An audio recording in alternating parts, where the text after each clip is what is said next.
We have a unique program here. We have the high school side of it, but we also have our postgraduates. Not only do we want our swimmers to swim fast, we want them to be successful in college. Obviously the facilities are amazing, and the whole program, it's a very holistic program. We have the water component, we have Michael Johnson Performance for our dry land, we also have our food component.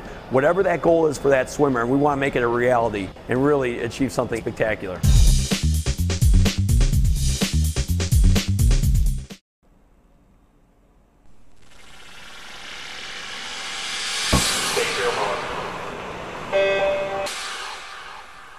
This is Streamlined News for Friday, June 8th, 2012, brought to you by SwimOutlet.com, the web's most popular swim shop.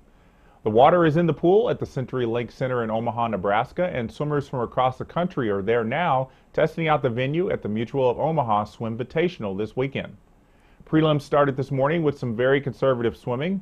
As far as we could tell, just a couple of new swimmers made Olympic trials times, and the top swimmers didn't put forth much effort in qualifying for finals.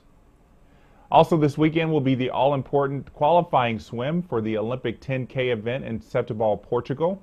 15 men and 15 women will be picked to race in the London Olympics, with the top 9 automatically going, though the sole stipulation is that only one swimmer from each country is eligible from this race to qualify for the 10K.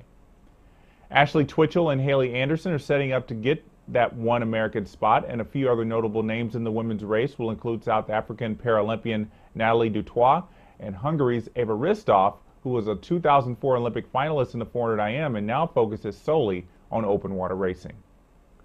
The men's race in Portugal is more packed with well-known swimmers, making that race a highlight of the weekend. With Great Britain already guaranteed a spot in the men's Olympic race, David Davies and Daniel Fogg will be fighting for that spot.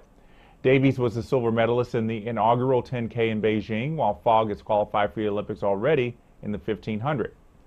Olympic champion Usma Luli is trying his hand at open water, and he will be challenged by open water legend Peter Stoichkov, as well as rising stars Richard Weinberger of Canada and Chad Ho of South Africa.